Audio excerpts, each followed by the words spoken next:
All right, let's jump into another deep dive this week.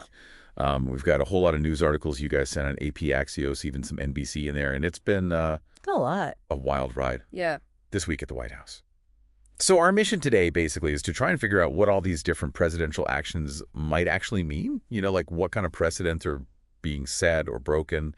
Are there any warning signs we should be looking out for? And we're going to be looking at the legality of things, constitutionality, ethics, the whole 9 yards. And trust me, there's a lot to unpack here.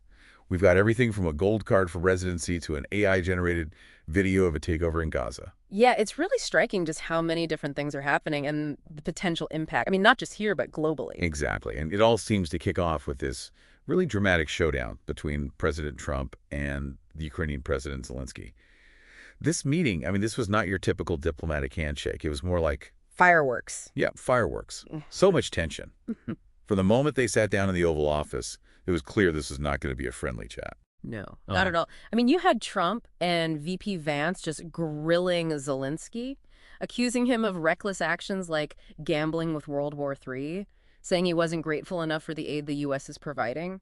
And that whole thing with the mineral rights deal that just kept coming up, it felt like that was the main thing on Trump's mind, not actually the conflict or finding some kind of diplomatic solution. Yeah, and it's interesting how Zelenskyy responded. He seemed to stay pretty calm throughout, emphasizing that he was committed to peace, but also pushing back against that pressure from Trump. Yeah. It's a tough position to be in, especially when you consider how reliant Ukraine is on the U.S. for military aid. And speaking of reactions, David Brooks had some pretty strong words about this whole thing.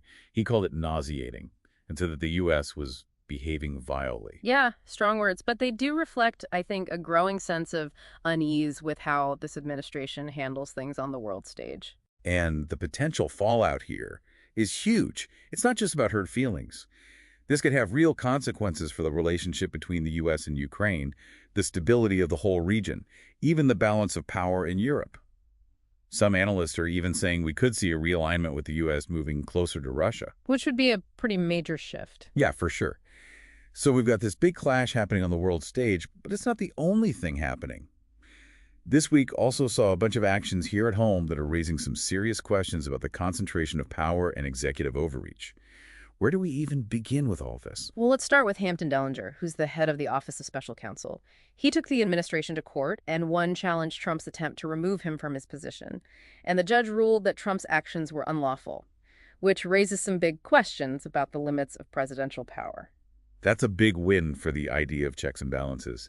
It shows that the courts are willing to push back against what some people see as an abuse of executive authority. And this concern about executive overreach isn't just a one-off thing. We're also seeing it with the mass firings of federal workers, especially those in probationary positions or working on diversity and inclusion. Yeah, the scale of these firings is really alarming. It's one thing to make staffing changes, but this feels different, like an attempt to get rid of anyone who doesn't agree with the administration's ideology. And it's not just ideology, it's expertise, too. These firings could lead to a huge loss of knowledge and experience within the government, disrupting how it functions and its ability to serve the public. And then you have this whole thing with the administration and the press pool, excluding certain outlets trying to dictate what gets reported. It feels very... Control. Yeah, very controlled. There's definitely a pattern emerging here, and it should worry anyone who values a free press and access to information. I mean, when you see attempts to suppress dissent and manipulate the narrative, that's when the alarm bells should start ringing. It's true. You put it all together, the firings, the control over the press, the whole Zelenskyy situation, it paints a pretty worrying picture.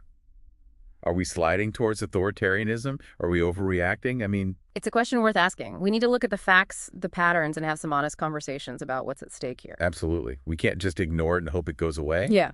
But this week wasn't just about power struggles and constitutional crises. There were some major policy shifts, too, with big consequences. Let's talk about those tariffs. What happened? Well, Trump decided to impose tariffs on Canada and Mexico, and it sent shockwaves through the business world. We're hearing warnings about economic damage, job losses, even the possibility of inflation.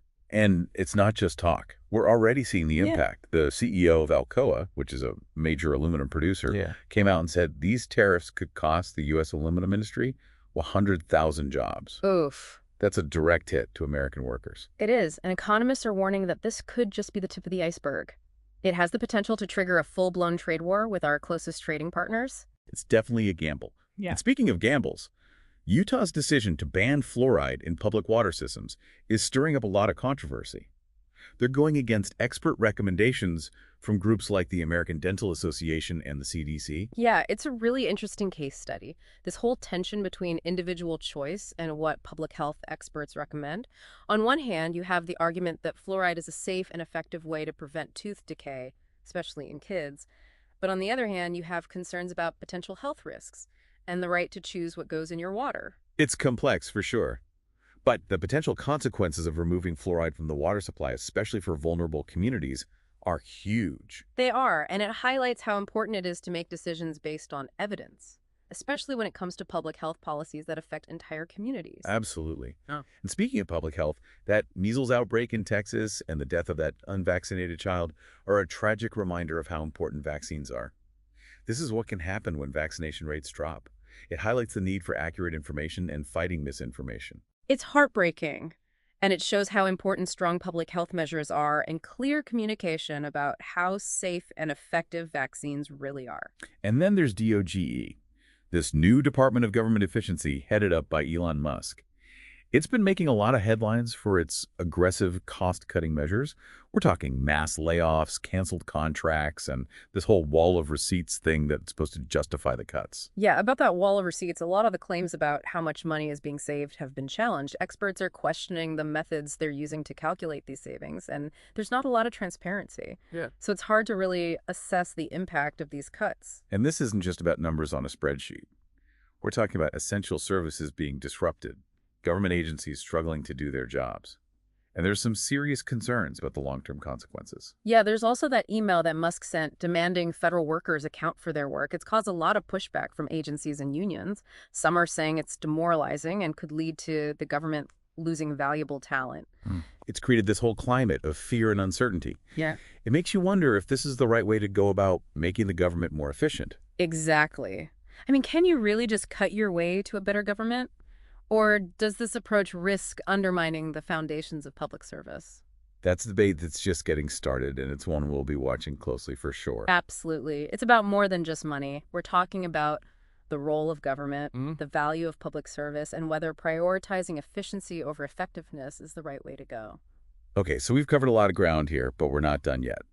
There's still more to unpack, including the release of those Jeffrey Epstein-related documents and Trump's really controversial vision for Gaza. We'll dive into those after a quick break. Oh, and we can't forget about how DOGE is affecting our national parks. There are reports of reduced hours safety concerns, even just a general decline in the whole visitor experience. It's sad to think that these incredible places that are meant to be for everyone could be negatively impacted by all these cost-cutting measures. And then there's that thing with the FAA. Right.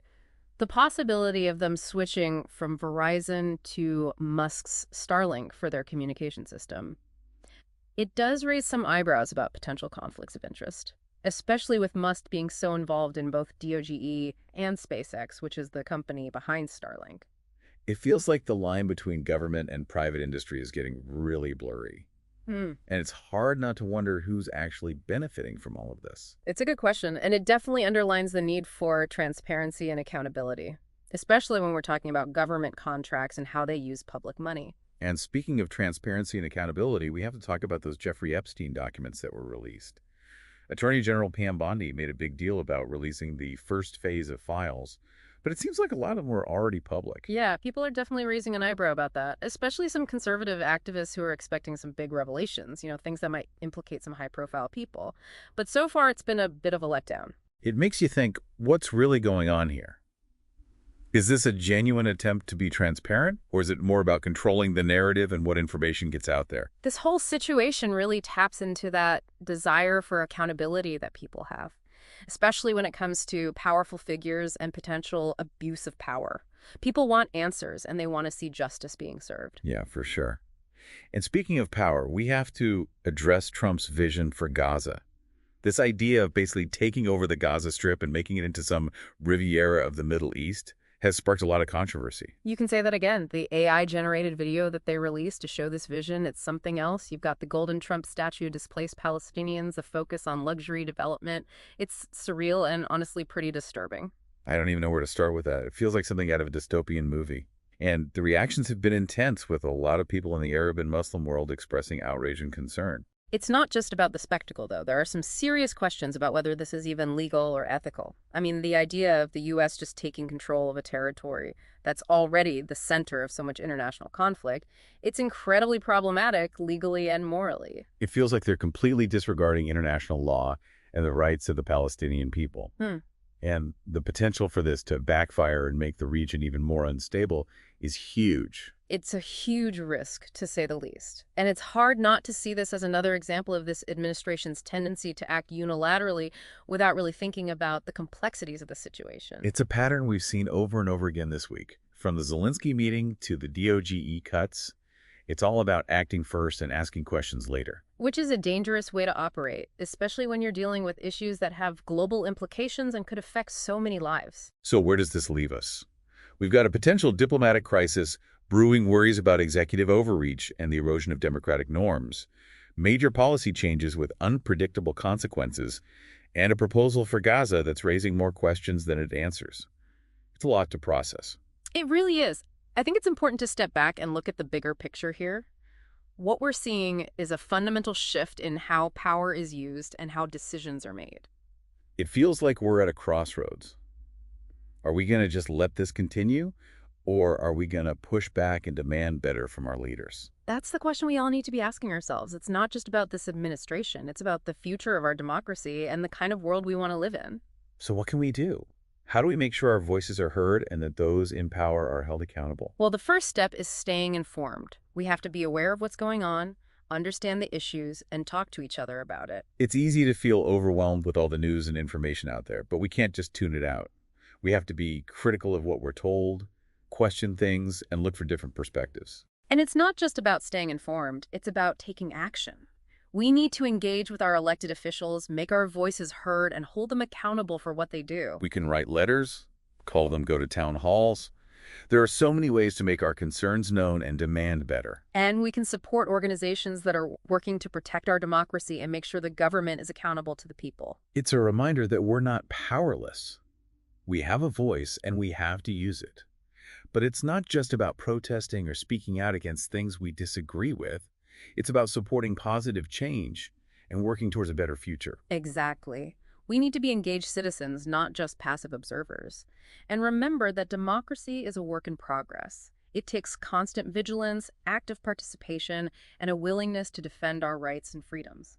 This week has definitely been a wake-up call. It's shown us that the things we often take for granted, the rule of law, the free press, the peaceful transition of power, they're more fragile than we think. And it's a reminder that we can't take our democracy for granted. We have to nurture it, protect it, and constantly work to make it better. So what are your final thoughts? What's the one thing you hope people take away from all of this?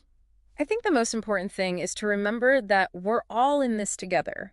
We're all part of this experiment called democracy, and it's up to each of us to make sure it works. That's a powerful message. We need to stay informed, stay engaged, and never stop believing in the power of our collective voice. And we need to hold on to hope. Even when things are tough, we need to believe that a better future is possible. And on that note, I think it's time to wrap up this deep dive. We've covered a lot of ground, and I hope you found it informative and thought-provoking. Thanks for joining us. We'll be back next week with another deep dive into the issues that matter most.